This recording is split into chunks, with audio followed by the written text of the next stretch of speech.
إن الحمد لله نحمده ونستعينه ونستغفره ونؤمن به ونتوكل عليه ونعوذ بالله من شرور أنفسنا ومن سيئات أعمالنا من يهده الله فلا مضل له ومن يضلل فلا هادي له وأشهد أن لا إله إلا الله وحده لا شريك له وأشهد أن محمدا عبده ورسوله قال الله تعالى في القرآن المجيد بعد أعوذ بالله من الشيطان الرجيم وإذ ابتلى إبراهيم ربه بكلمات فأتمهن قال إني جاعلك للناس إماما قال ومن ذريتي قال لا ينال أحد الظالمين. Dear brothers and sisters, alhamdulillah, today we begin by praising Almighty Allah subhanahu wa ta'ala. We send peace and blessings upon Rasulullah sallallahu alaihi wasallam, upon his companions. We ask Allah subhanahu wa ta'ala that Allah make our gathering here today beneficial. May Allah subhanahu wa ta'ala accept us for the service of His deen, and may Allah subhanahu wa ta'ala with the upcoming upcoming days of Eid and whatever days of Dhul Hijjah that are there, may Allah subhanahu wa ta'ala accept it from us, and may Allah subhanahu wa ta'ala allow that we make the most of these holy days, these sacred days. Ameen. Given that we are now in the first 10 days of the month of Dhul Hijjah, and I'm sure in the past few weeks we've heard from the different imams who have spoken about the rewards, the virtues, the holiness, the sacredness of the 10 days of Dhul Hijjah. Right? We're familiar with all that. We're aware of all that, and we've spoken about that over and over again. Today we'd like to focus on something a bit more fundamental. The core, the heart, the essence of everything that we believe in. You know, this month of Dhul Hijjah is signified by Hajj. As we know, Hajj is the fifth pillar of our deen. It's something that all of us as Muslims have this yearning and this aspiration to one day to go and make Hajj, right? Many of us have been given the fortune to do so, are fortunate to do so, alhamdulillah, and we praise Allah subhanahu wa ta'ala, and we make dua to Allah that Allah give us that opportunity again. Many of us are working on it, right? Many of us have the intention, and may Allah subhanahu wa ta'ala make it easy for them. But Hajj is an experience that all of us look forward to. And it's not a vacation. You know, we look forward to vacations because we tell ourselves we're going to go on a vacation, we're going to take it easy, we're going to relax, right? We're going to come back with a tan, right? All that's there. But for Hajj, it's the exact opposite. For Hajj, you know you're going to do something difficult. You know, you're paying thousands of dollars to walk barefoot under the scorching sun, sleep, you know, on the floor. You know, last year, alhamdulillah, we went for Hajj and we were in Muzdalifah. We had the best area in Muzdalifah. You have to stay over there overnight. You have to sleep there. And our bus came in, the entire place was packed. So we had to sleep right in front of the toilets, right? And all the guys were smoking there, and right. So who in their right mind is going to pay for a vacation, thousands of dollars, so they can have that experience? We do it because we realize, we understand that there's more to this experience, right? There's more to this journey. And although there's a lot of difficulty that's involved, there's a lot of sacrifice that's involved, right? There's financial sacrifice. There's obviously a sacrifice of your time, your wealth. And when you're going there, it's a difficult journey. We've seen so many people faint, right? Because it's so hot. People get dehydrated. They get overwhelmed. The crowd is so huge. And it's a huge sacrifice. But yet, every single year we see that the people going for Hajj just increases and increases and increases, right? And we see that people they want to go again. If you pay $200 to stay over at a hotel, and they don't deliver the sort of experience and service that you think or you're expecting, you're never going to go back. You're going to put in there reviews that this was the most horrible experience ever. I paid $200 a night, you know, and they didn't even have room service, or whatever the case. Or you came in and the beds were not made. Hajj is the exact opposite. We go there, we go through a difficult time, we go through so much aggravation, so much difficulty. Yet, we want to go back again. Subhanallah. Right? But when you look at the Hajj, when you look at this month, right, you realize that this month is signified by the sacrifices of Ibrahim alayhi salam. And our deen revolves around Ibrahim alayhi salam. When we are performing our salah, right before we finish our salah, we remind ourselves of Ibrahim alayhi salam. Allahumma salli ala Muhammad wa ala ali Muhammad kama sallaita ala Ibrahim wa ala ali Ibrahim innaka Hamidun Majid. It's a constant reminder for us. Why is Ibrahim alayhi salam such an integral, important personality in our deen? Right? We believe in Allah subhanahu wa ta'ala, we believe in Rasulullah sallallahu alaihi wasallam, yet in our salah, in the Quran, we're constantly coming across this personality, Ibrahim alayhi salam. To the extent where Allah subhanahu wa ta'ala in the Quran says, Millat abikum Ibrahim. The path, the lifestyle, the religion of your forefather, Ibrahim alayhi salam. Our deen is known as the millah of Ibrahim alayhi salam. The way of Ibrahim alayhi salam. And the only way a person can understand the value, the significance, the importance of Ibrahim alayhi salam is when they realize and understand and take the time to learn about the sacrifices, the challenges Ibrahim alayhi salam went through. And that's what we'd like to do today. In the few minutes that we have, just quickly go over some of the highlights which Allah subhanahu wa ta'ala, some of the key points Allah subhanahu wa ta'ala has highlighted regarding Ibrahim alayhi salam. In Surah Al-Baqarah, Allah subhanahu wa ta'ala, when He's introducing Ibrahim alayhi salam, He introduces Ibrahim alayhi salam to us by saying, وَإِذِ ابْتَلَى إِبْرَاهِيمَ رَبُّهُ بِكَلِمَاتٍ فَأَتَمَّهُنَّ. There's so many different things we can speak about, but inshallah we'll try to focus on the most integral and important things for today. The first thing Allah subhanahu wa ta'ala goes off by saying is وَإِذِ ابْتَلَى إِبْرَاهِيمَ. That Allah subhanahu wa ta'ala tested. Allah subhanahu wa ta'ala tested Ibrahim alayhi salam. And that's something for us to think about. We hear this word over and over again in the khutbahs that we attend, that you're going to be tested. There's going to be trials in your life, right? There's going to be difficulties. But we need to give this some more thought. وَإِذِ ابْتَلَى إِبْرَاهِيمَ رَبُّهُ. That Allah subhanahu wa ta'ala tested Ibrahim alayhi salam. You have Ibrahim alayhi salam, who is supposed to be one of the greatest prophets ever. Yet Allah subhanahu wa ta'ala over here is saying that we are testing Ibrahim alayhi salam. Sometimes we have this misconception, this misunderstanding, that this world is supposed to be stress-free. That this world is supposed to be no difficulties, no hardships, no anguish, no anxiety. Right? And we have this misconception. And we're constantly running after this magic pill, right? This magic bullet, the silver bullet, that's going to alleviate and solve all our problems. Right? For some of us, we're thinking, maybe if we turn back to Allah subhanahu wa ta'ala, we will not have any more stress, no more anxiety, no more pain, no more suffering, no more difficulty. From one angle, that's a good way of thinking of things. That if you turn back to Allah subhanahu wa ta'ala, if you obey Allah subhanahu wa ta'ala, you're going to be in good hands. But there's also a danger to that. And the danger is that when a person does become more obedient to Allah subhanahu wa ta'ala, instead of becoming what they thought and expected, that they're going to become stress-free, they realize that there's more stress in their lives at some times. They realize that there's more difficulties in their lives at some times.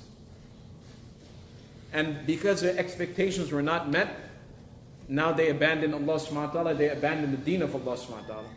They tell themselves, I wanted to become more obedient to Allah because I expected that all my difficulties, all my stress in life would go away.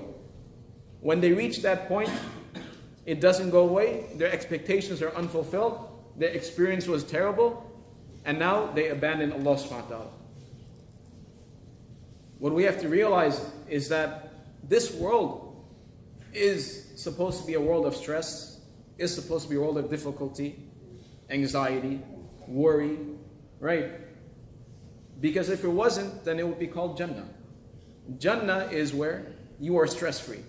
Jannah is where, you're not going to have to worry about anything. In the Quran, in Surah Al-Ghashiyah, Allah subhanahu wa ta'ala, He mentions What's the ayah? Allah subhanahu wa ta'ala says, لا تسمعوا فيها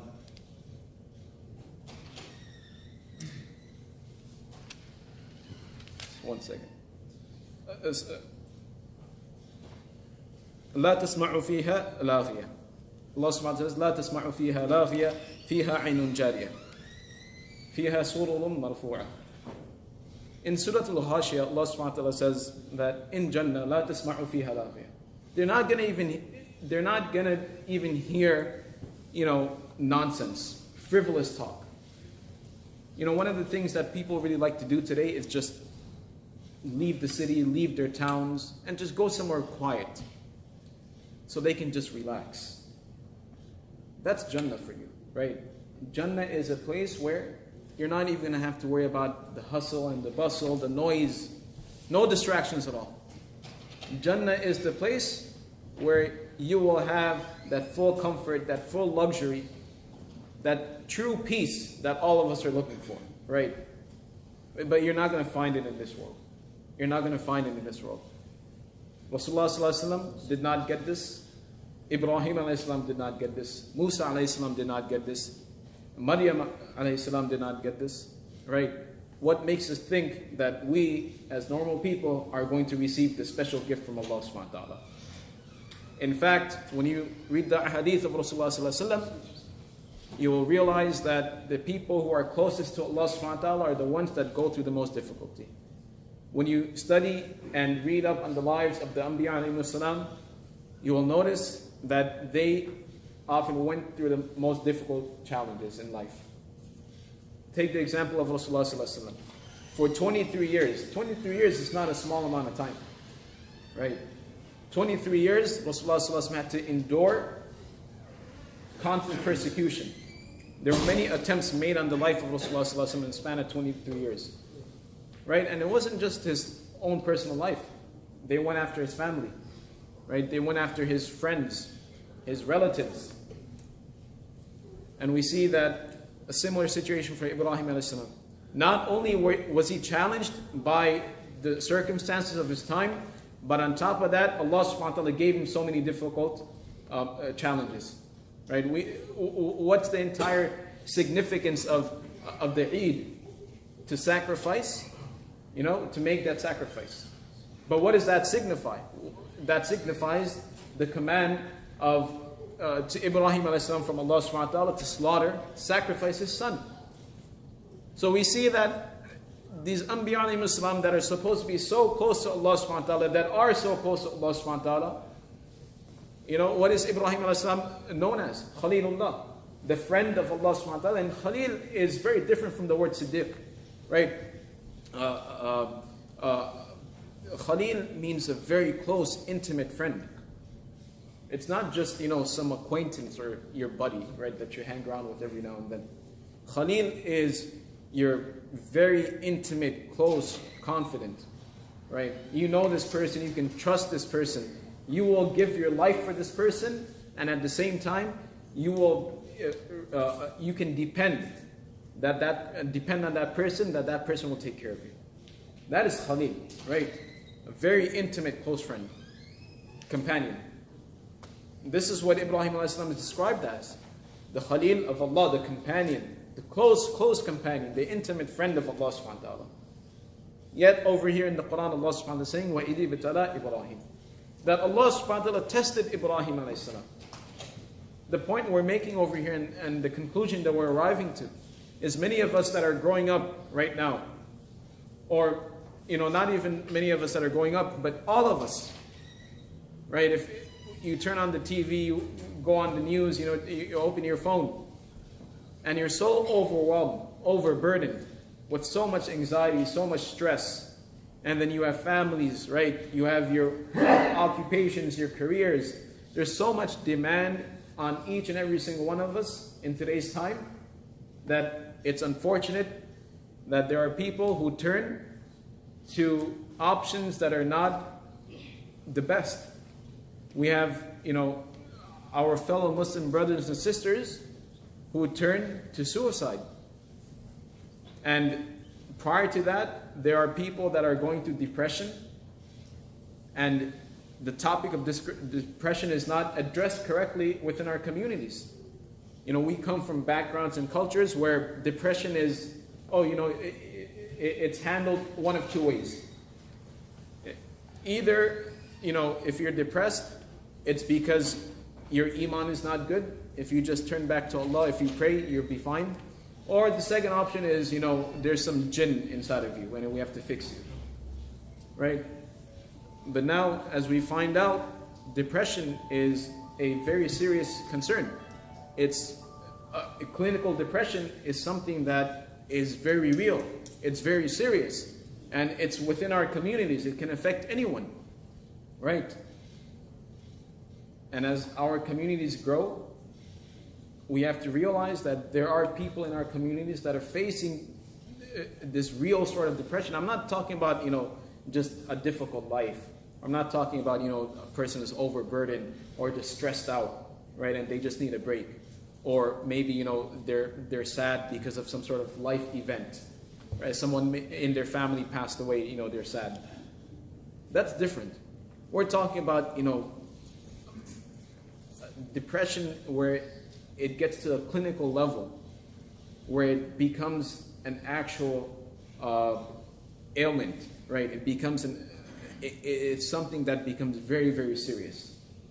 Where no matter what happens, days, weeks, years go by, where that person is now in this position where they just can't get over things, right? So it's a serious thing, and our communities need to realize, our people need to realize that it's a serious thing. And if it goes ignored, if it gets pushed back and shoved under the rug, it will lead to those situations where people turn to the wrong avenues in order to find a cure for this depression. And what's the solution? The solution is not bringing them over here, right? The solution is not bringing them to the imam and saying, "Oh, can you, fix this person?" That's not the solution. Because you have to be a trained psychologist, or psychiatrist. You have to have some sort of experience. You don't go to your mom and say, "I broke my leg, fix my leg." You don't do that, right? Same thing.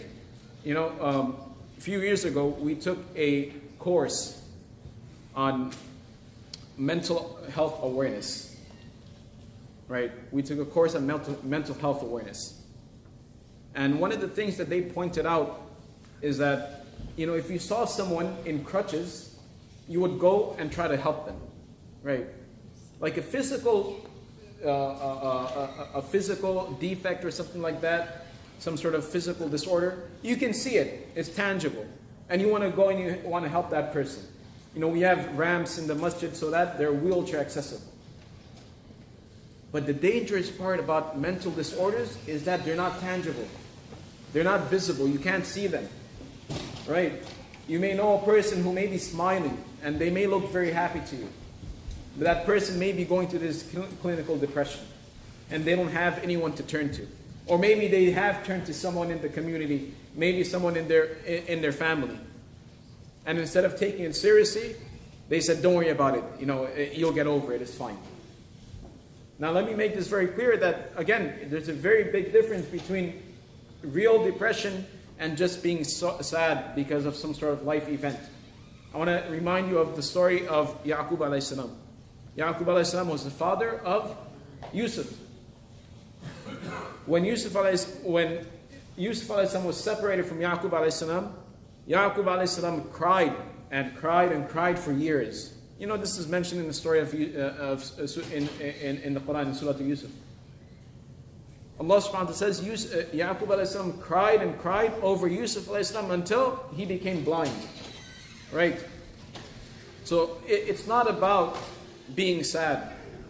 You can be sad over your losses, right? You can have this grief, this anxiety, this sorrow, this anguish. But the point that we're addressing over here, dear brothers and sisters, is this very serious case of depression, right? So we covered two things so far. The first is the fact that all of us will go through and will endure and have to endure, because this is how this world is designed, stress.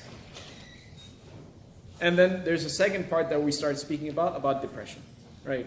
So how does this all, how do we wrap all this up? First off, is that we have to realize what we're expecting, our expectations. Many of us are chasing after this, this dream. That I'll get to this point in my life, or I'll accomplish this, or I'll achieve that, or I'll do this, and then my life will be stress-free. Right? And when we get to that point, it doesn't happen, and then we're left devastated. Our deen, Allah subhanahu wa ta'ala, the Quran, Rasulullah sallallahu alaihi wasallam has already told us that. Don't expect anything from this world. Don't expect that sort of comfort, that leisure, that stress-free life from this world, because you're not going to get it. So the first thing that we need to do as Muslims, as human beings, is set our expectations, right? Understand we have to be realistic. That we can't have these expectations, right? Many of us, including myself, we sometimes think, oh, we want to retire by the age of 40, right? And then we're going to have a stress-free life, right? After we retire. It doesn't really work that way. Because you're still going to have problems. There's still going to be things going on. You're going to have family, right? This world is not designed to be stress-free, right? So that's the first thing that we have to do. Number one is acknowledge and realize what is real, what our expectations in life really are, right? What can we expect from this? And like I said, Allah subhanahu wa ta'ala has already made it clear for us that this is the world. This world is made like that, right? Where it's going to be full of challenges, full of difficulties. So as long as we continue to turn back to Allah subhanahu wa ta'ala, we continue to be strong and do what's right, inshallah we can move forward. The second thing that we addressed is this topic of depression. That there are people who are really suffering from this mental disorder, depression, right? And as a community, we need to address it and we need to take it seriously. If we have family members that have approached us with this concern, we shouldn't just shun them. We shouldn't push them away. We have to get it checked. We have to get it addressed. And like I said, it's not about bringing them to the masjid and saying, my son is depressed, fix him. Right? It doesn't work like that. Serious measures need to be taken. Right? Because we're seeing this over and over again. With there's now suicide awareness, right? There's so many different things, and it can be because of so many different reasons. It could be because of some sort of childhood experience. Whatever the case, the point is it needs to be taken seriously, and they need to be taken to the right people, right? You don't take them to the imam of the masjid. You don't take them to your grandma and say fix them or whatever the case, right? Take them to the right people. Just like how if someone wants to break their arm, you take them to the hospital. Members of our community who are facing depression, we need to help them and assist them. And take them to the right place where they can receive that sort of help. So may Allah subhanahu wa ta'ala allow us to realize and understand. And may Allah subhanahu wa ta'ala allow us to be like Ibrahim alayhi salam, who during these difficult times were challenge after challenge, yet Ibrahim alayhi salam continued to obey Allah subhanahu wa ta'ala. And for the brothers and sisters in our community that are going through difficult times, that may be facing, whatever, depression or anxiety, whatever the case, may Allah subhanahu wa ta'ala make it easy for them, and may Allah subhanahu wa ta'ala make it easy for them to find that necessary help. Ameen. بارك الله لنا ولكم في القرآن المجيد ونفعنا وإياكم بالآيات وذكر الحكيم استغفر الله لي ولكم ولسائر المسلمين فاستغفروا إنه هو الغفور الرحيم.